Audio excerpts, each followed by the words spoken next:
Кино в моей жизни появилось. Это было в деревне. Я даже не могу сказать, какой фильм там был.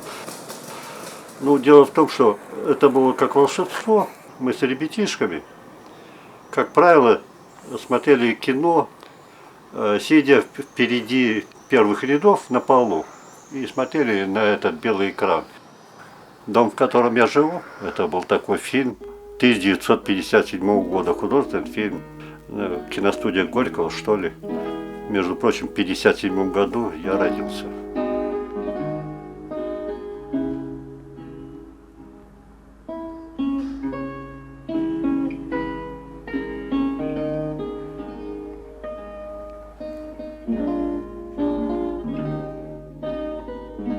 Я как-то читал анкеты предшественников, которые жили в этом доме, киношники.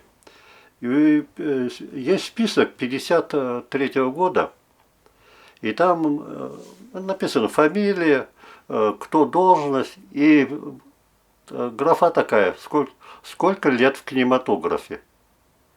А в кинематографе, когда ты первый раз столкнулся с киносъемками, с кинопоказом, вот это и считалось жизнь в кинематографе. Моя жизнь началась с 1979 года, когда я впервые купил кинокамеру «Аврора».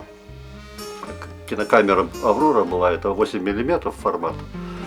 Первые съемки были такие примитивные, как у Люмьеров «Прибытие поезда». Это дом киношников был, когда киностудия здесь рядом находилась, на Добролюбово, на месте сейчас уже и бывшего кинокопировальной фабрики была киностудия «Сибтехфильм». Вот. И в 1930 году в Сибирь на экране образовался киностудия «Западность». Ну, Новосибирская студия кинохроники. Для работников этой киностудии был выстроен в 1937 году вот этот дом. И он сейчас до сих пор стоит.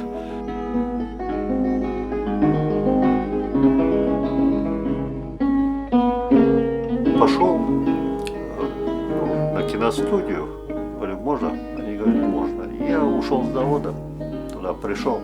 И буквально на следующий день я уже поехал в экспедицию с Виктором Гавриловичем Мамонтовым на Алтай. Много ездили по стране, много снимали всевозможные сюжеты, фильмы, события в городе.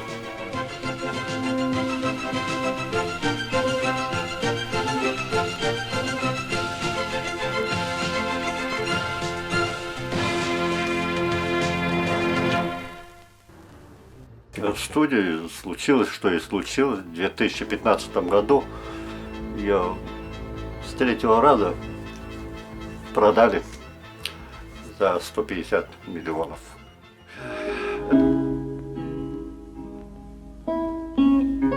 Дом этот разрушается, но он не разрушился, а вот кино разрушилось, кино нету. Спасти и сохранить. Миссия спасти и сохранить. Оборудована и сооружена исключительно из советских материалов, руками советских рабочих и по последнему слову техники.